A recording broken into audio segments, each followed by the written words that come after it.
سب سے پہلے ہمیں یہ غور کرنا ہے کہ ہم کون ہیں۔ ہم وہ لوگ ہیں جنہیں اللہ نے لاکھوں کروڑوں لوگوں میں منتخب کیا ہے اپنے گھر میں جانے کے لیے۔ احساس تلے دبے ہوئے لوگ کہ یار میں ہی اس کے گھر جا رہا ہوں، اللہ نے مجھے ہی بلا لیا ہے، بہت بڑا احساس ہے اگر کسی کو نصیب ہو جائے۔ انسان کی گردن اٹھتی نہیں، آنکھیں کھلتی نہیں۔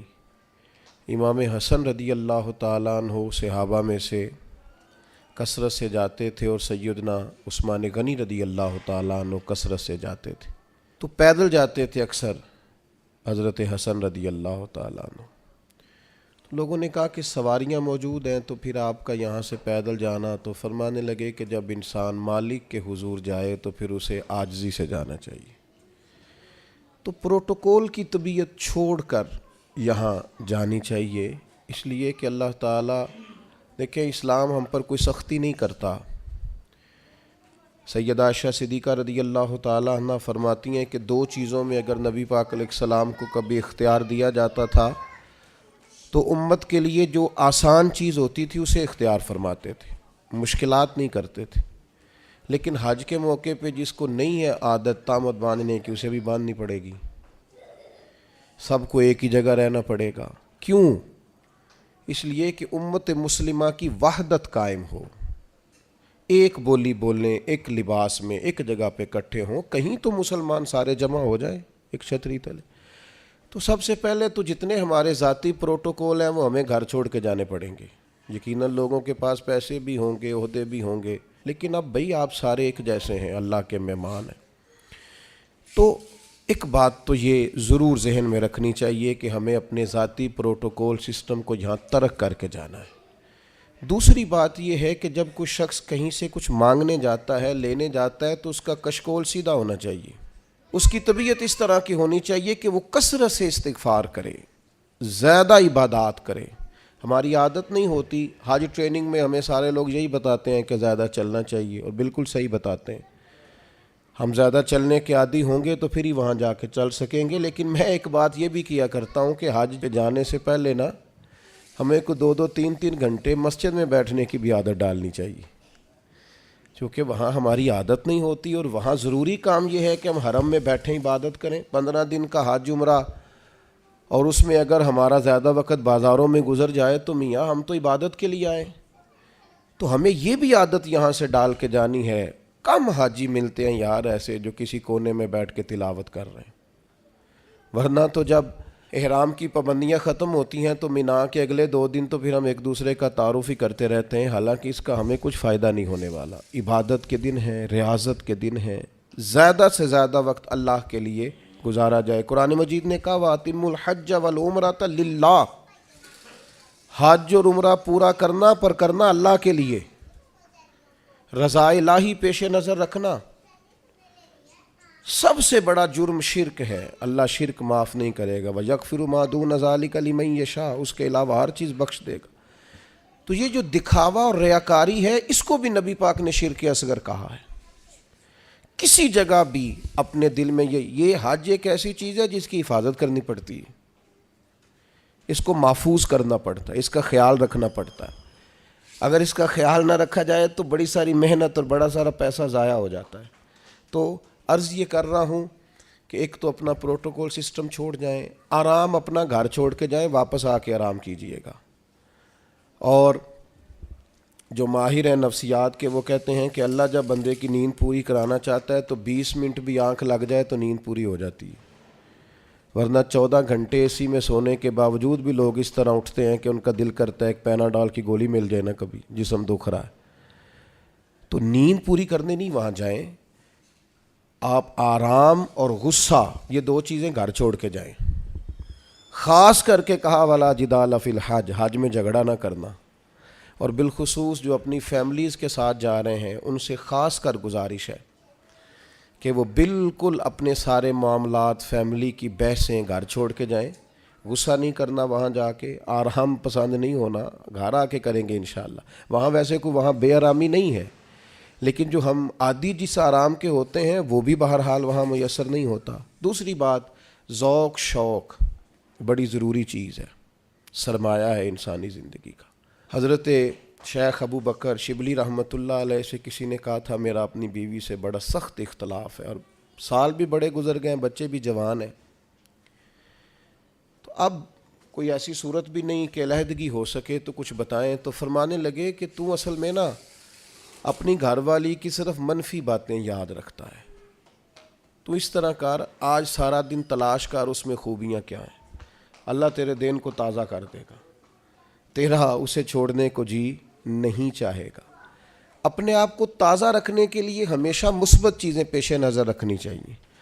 میں بھی اللہ کی توفیق سے حاضر ہوا ہوں، آپ بھی جا رہے ہیں، کئی آپ میں سے 2 دفعہ بھی جا رہے ہوں گے، وہاں جس کو اللہ نے بلایا ہے نا، خدا کی رحمت ہوئی ہے تو گیا ہے۔ اگر ہمیں کچھ پتہ ہے تو ہم وہاں لوگوں کی غلطیاں نکالنے نہیں گئے، اپنی معافی لینے گئے۔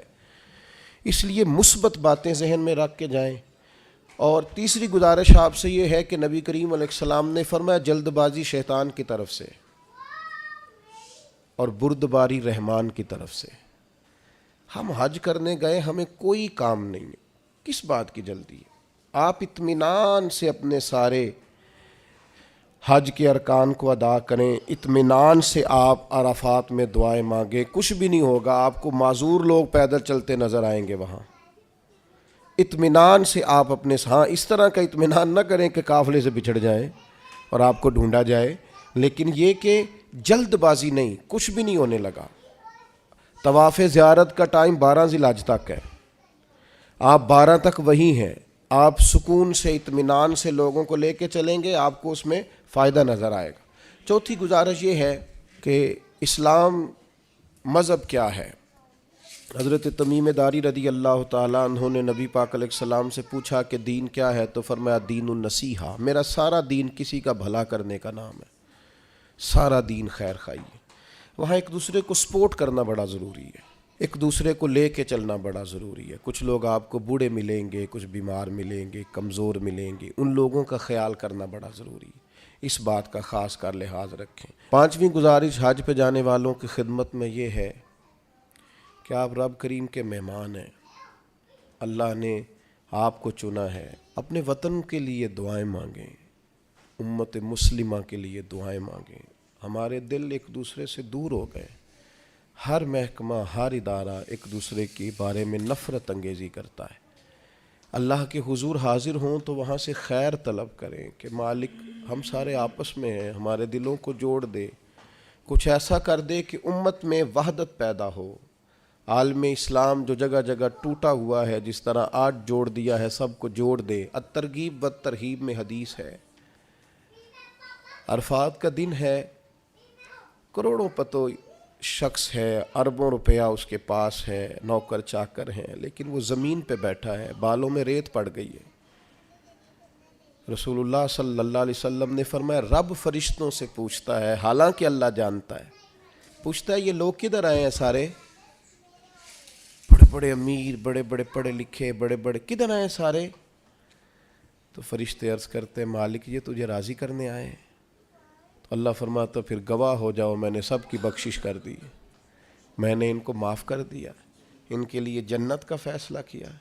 دوستو بڑی بڑی بات ہے، یعنی شارحین حدیث کہتے ہیں یہ بڑی بات نہیں، یہ بہت بڑی بات نہیں کہ رب کی بارگاہ میں ہمارا خالی ذکر ہی ہو جائے، وہاں تذکرہ ہی صرف ہو جائے، یہی بہت بڑا نہیں۔ تو بہت ذوق سے، بہت شوق سے جائیں، تو اطمینان کے ساتھ آپ سارے ارکان ادا کریں۔ پھر جب رسول رحمت علیہ السلام کے حضور جائیں تو درود و سلام کی کثرت کریں، وہاں جائیں تو کثرت درود و سلام آپ کے آل پر، آپ کے اصحاب پر خوب درود بھیجیں، وہاں اپنی حاضریاں خوبصورت کریں، عنوان زندگی نئے طور پر شروع کریں، یعنی یہ ایک نئی زندگی ہے حج کے بعد، بالکل نئی۔ رسول اللہ صلی اللہ علیہ وسلم نے فرمایا جو حج کر کے آیا اس طرح ہو گیا جس طرح آج ماں کے پیٹ سے پیدا ہوا۔ تو اس کو بھی تو چاہیے نا نئے سرے سے چیزیں ترتیب دے، صرف یہ اپنے پیڈ کو نہ بدل لے آ کے کہ اب مطلب یہ کہ ساتھ حاجی بھی لکھ دو، یہ باقاعدہ اپنے رویے بدلے، طرز زندگی بدلے۔ میں آپ سے پھر یہی عرض کروں گا کہ کشادہ سینے کے ساتھ، کشادہ دل کے ساتھ اور بڑے حوصلوں کے ساتھ ہمیں سفر کرنے کی کوشش کرنی ہے۔ آپ جتنی زیادہ اپنی طبیعت میں حسن رکھیں گے، ٹھہراؤ رکھیں گے، بردباری رکھیں گے، اتنا حج کا سفر آسان ہوگا۔ حضرت ابراہیم ابن ادم سے کسی نے کہا تھا آپ نے بڑے لمبے لمبے سفر کیے ہیں، اتنی چھوٹی زندگی میں اتنے سفر؟ فرمانے لگے 2 سواریاں پاس تھیں، تکلیف کبھی ہوئی نہیں۔ کہا کون کون سی؟ فرمانے لگے ایک صبر کی، ایک شکر کی۔ یہ 2 سواریاں ساتھ تھیں، لہٰذا کبھی آزمائش نہیں دیکھی۔ آپ کو بہت سارے لوگوں نے کہا ہوگا کہ حج میں مشکلات آتی ہیں، سب کی رائے اپنی جگہ پہ درست ہے۔ میری رائے یہ ہے کہ جو مالک بلاتا ہے وہ سارے راستے آسان کیے دیتا ہے، کچھ بھی نہیں ہوتا، ہر چیز بڑی آسانی سے ہو جاتی ہے۔ ہم نے تو یہ دیکھا ہے جو یہاں بہت تھکتے تھے نا، ہم طواف زیارت کے لیے گئے تو سب سے اوپر جگہ ملی طواف کرنے کی، کچھ پتہ نہیں چلتا، اتنی آسانی سے سارا کچھ ادا ہوتا ہے۔ بڑی چیزیں تو ویسے ہی بندہ بھول جاتا ہے۔ بہت ذوق سے جائیے، بہت شوق سے جائیے، اور بڑا آسان ہے بھائی۔ اب تو استری نہیں ٹوٹتی حاجی صاحب کی، گھر سے بھی دروازے پہ گاڑی، اور وہاں آپ کے پاس ٹیبل اور کھانا۔ تو یاد کیجئے نا ان لوگوں کو جو بحری سفر کرتے تھے یا پیدل جاتے تھے، اور جاتے تھے اور کرتے تھے اور سب ہوتا تھا اور ٹھیک ٹھاک لوٹتے تھے اور آتے تھے تو لمحہ لمحہ شکر کرتے تھے۔ تب آپ دیکھیے کتنی آسانی سے سارے کام ہوتے ہیں، کتنی سہولیات ہیں۔ بس ذوق شوق، تحمل، بردباری، محبت، پیار، استغفار۔ ابھی سے موبائل کو وقت دینا کم کر دیں، موبائل کی جگہ تسبیح لے لیں ہاتھ میں، تسبیح ہاتھ میں ہو تو چلتی بھی رہتی ہے، کچھ نہ کچھ بندہ پڑھتا بھی رہتا ہے۔ اور اگر موبائل رکھنا بھی ہے تو قرآن مجید رکھیں اس کے اندر اور تلاوت کریں، اور اللہ تبارک و تعالیٰ کی یاد میں وقت گزاریں، تھوڑے سے تنہائی پسند ہوں، پھر دیکھیے حج میں عبادت کی کتنی لذت آتی ہے۔ دل کی گہرائی سے دعا کرتا ہوں اللہ تعالیٰ اس سارے قافلے کے سفر کو آسان کرے، لمحہ لمحہ آپ سب کے لیے اللہ تعالیٰ رحمت والا فیصلہ فرمائے۔ اگر کہیں ہمارے چہرے یاد آ گئے تو یقیناً امید ہے کہ آپ ہمارے لیے دعا کریں گے۔ اللہ تبارک و تعالیٰ یہ سعادت مندی ہم سب کو بار بار نصیب کرے۔ وما علینا الا البلاغ۔